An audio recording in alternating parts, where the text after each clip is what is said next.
নমস্কাৰ আজি এইখন ৰাজহুৱা সম্বৰ্ধনা অনুষ্ঠানত উপস্থিত থকা কংগ্ৰেছ বিধায়িনী দলৰ দলপতি নাজিৰা সমষ্টিৰ বিধায়ক আমাৰ দলৰ জ্যেষ্ঠ নেতা মাননীয় দেৱব্ৰত শইকীয়া ডাঙৰীয়া উপস্থিত থকা কিতাপৰ সমষ্টিৰ বিধায়ক মাননীয় ভাস্কৰজ্যোতি বৰুৱা ডাঙৰীয়া মঞ্চত উপস্থিত থকা আমাৰ যোৰহাট জিলা কংগ্ৰেছৰ সভাপতি মাননীয় পুতুল বৰগোহাঁই ডাঙৰীয়া উপস্থিত থকা আমাৰ প্ৰদেশ কংগ্ৰেছৰ পৰা অহা সাধাৰণ সম্পাদকসকল ৰামান্না বৰুৱা ডাঙৰীয়া বিপুল গগৈ ডাঙৰীয়া পল্লৱী শইকীয়া গগৈ ডাঙৰীয়ানী শ্বৰীফুৰ ৰেহমান ডাঙৰীয়া বিতুপন শইকীয়া ডাঙৰীয়া মঞ্চত উপস্থিত থকা বিশিষ্ট ব্যক্তিসকল ৰাজ্যিক NSY সভাপতি কৃষ্ণানু বৰুৱা ডাঙৰীয়া ৰাজ্যিক যুৱ কংগ্ৰেছৰ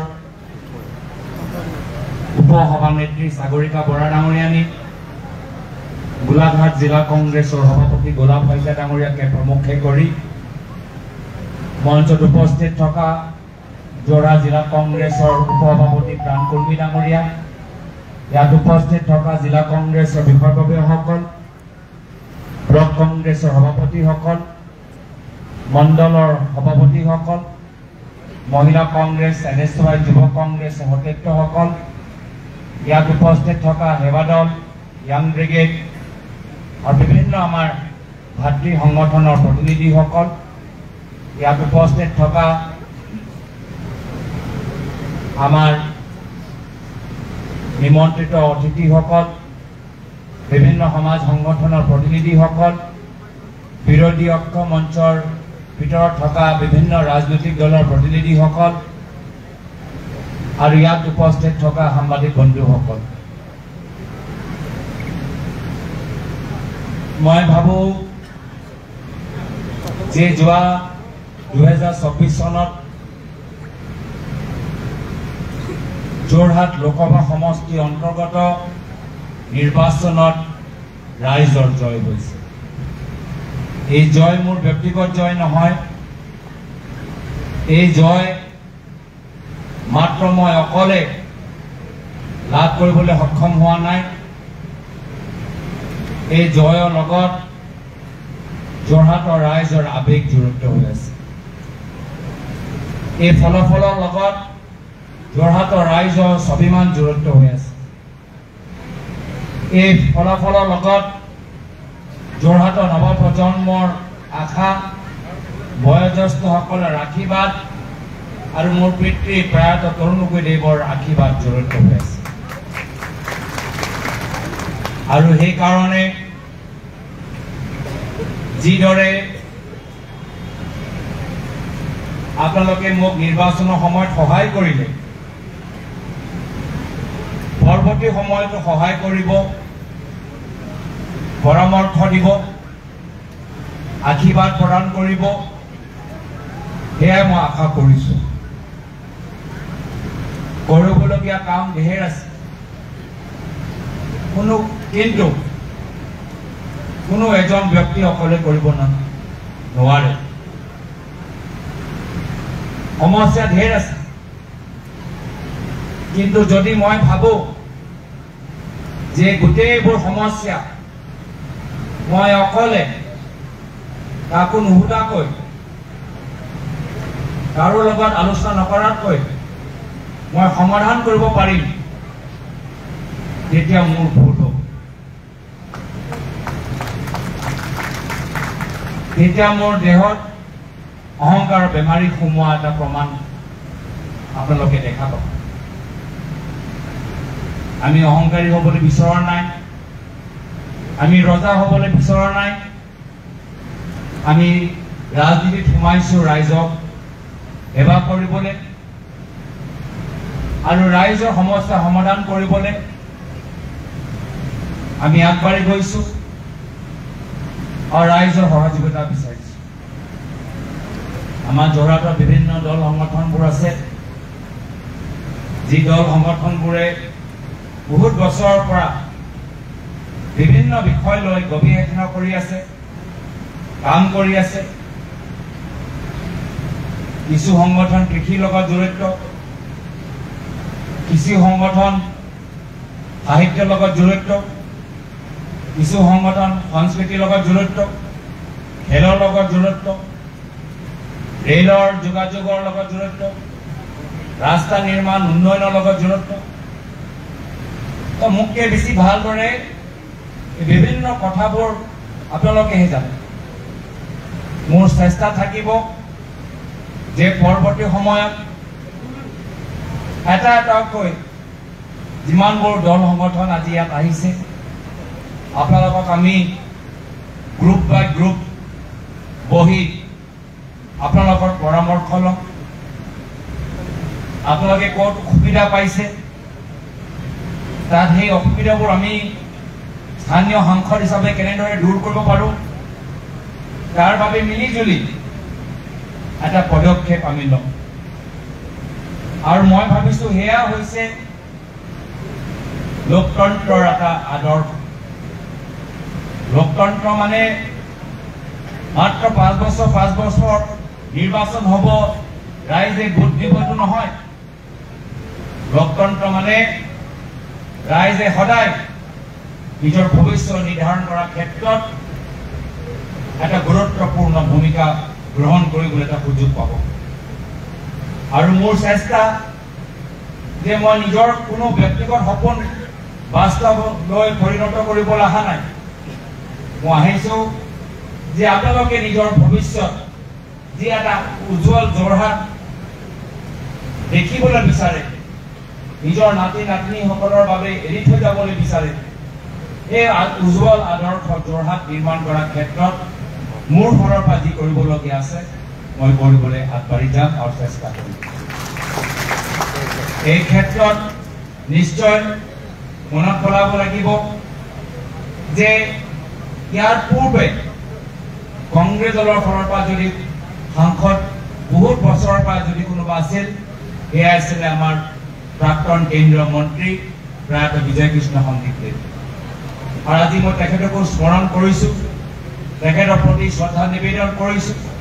আজি বিভিন্ন অনুষ্ঠান ইয়াত আহি কৈছে যে তেওঁ প্ৰয়াত বিজয় কৃষ্ণ সন্দীপদেৱৰ দিনৰ পৰাই কাম কৰি গৈ আছে, প্ৰয়াত প্ৰাক্তন মুখ্যমন্ত্ৰী হিতেশ্বৰ শইকীয়াদেৱৰ দিনৰ পৰা কাম কৰি আছে, প্ৰয়াত তৰুণ গগৈদেৱৰ লগত ভাল সম্পৰ্ক, মোৰ খুৰা প্ৰাক্তন কলিয়াবৰ লোকসভা সমষ্টিৰ সাংসদ ডিব্ৰুগড় ডাঙৰীৰ লগত ভাল সম্পৰ্ক। তো ময়ো এটা ঘৰুৱা সম্পৰ্ক যোৰহাটৰ ৰাইজৰ লগত আৰু এটা ঘৰুৱা সম্পৰ্ক অসমৰ ৰাইজৰ লগত সৃষ্টি কৰিবলৈ আহিছোঁ।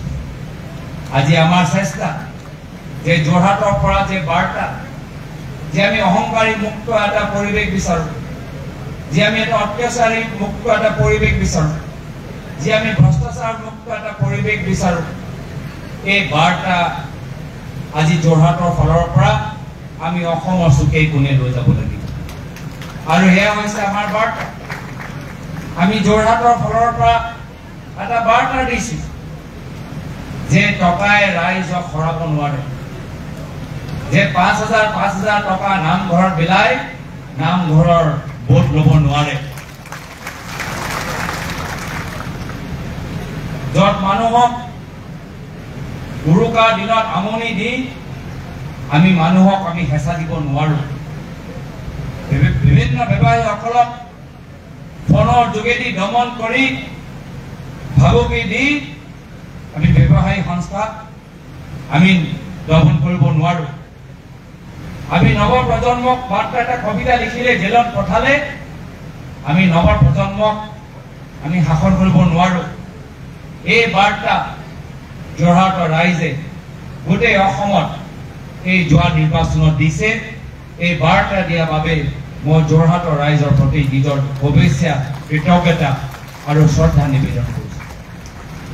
এতিয়া আমাৰ দায়িত্ব, আমাৰ দলৰ দায়িত্ব যে বাৰ্তা, এই শিক্ষা, এই সাহস যে যোৰহাটৰ ৰাইজে দেখালে, যে চৰকাৰৰ বিৰুদ্ধে ৰাইজে নিজৰ ইচ্ছামতে যে ভোট দিলে, এই সাহস আমি প্ৰত্যেক অসমীয়া ভাষীৰ ৰাইজৰ হৃদয়ত আমাক সৃষ্টি কৰিব লাগিব। আমি মহাসংকল্পলৈ আগবাঢ়ি গৈছোঁ। আমাক যোৰহাটৰ ৰাইজে প্ৰেৰণা দিয়ক, আশীৰ্বাদ দিয়ক, মৰম দিয়ক। আৰু মই চেষ্টা কৰিম যে যিদৰে মোৰ পিতৃ প্ৰয়াত তৰুণ গগৈদেৱ যোৰহাটৰ এজন ৱাৰ্ড কমিশনৰ পৰা সাংসদ হ'ল, কেন্দ্ৰীয় মন্ত্ৰী হ'ল, মুখ্যমন্ত্ৰী হ'ল, প্ৰাক্তন মুখ্যমন্ত্ৰী হ'ল, কিন্তু মানুহজন সদায় ৰাইজৰ এজন সেৱক হৈ থাকিল। সদায় ৰাইজৰ মাজত সেই একে হাঁহি মুখেৰে ৰাইজৰ মাজত থাকি যোৰহাটৰ পুৰণা মানুহবোৰ মনত পেলাই যোৰহাটৰ বিভিন্ন নৱপ্ৰজন্মক উৎসাহ দি আগবাঢ়ি গ'ল। কি পদবী আছিল, কি পদবী নাই, ক্ষমতা থাকক বা ক্ষমতা নাথাকক, তেওঁৰ ব্যক্তিত্ব, তেওঁৰ চৰিত্ৰ সদায় একে আছে। সেই একে সহজ সৰল ব্যক্তিত্ব মই নিজে নিজৰ জীৱনত অনুকৰণ কৰিবলৈ চেষ্টা কৰিম।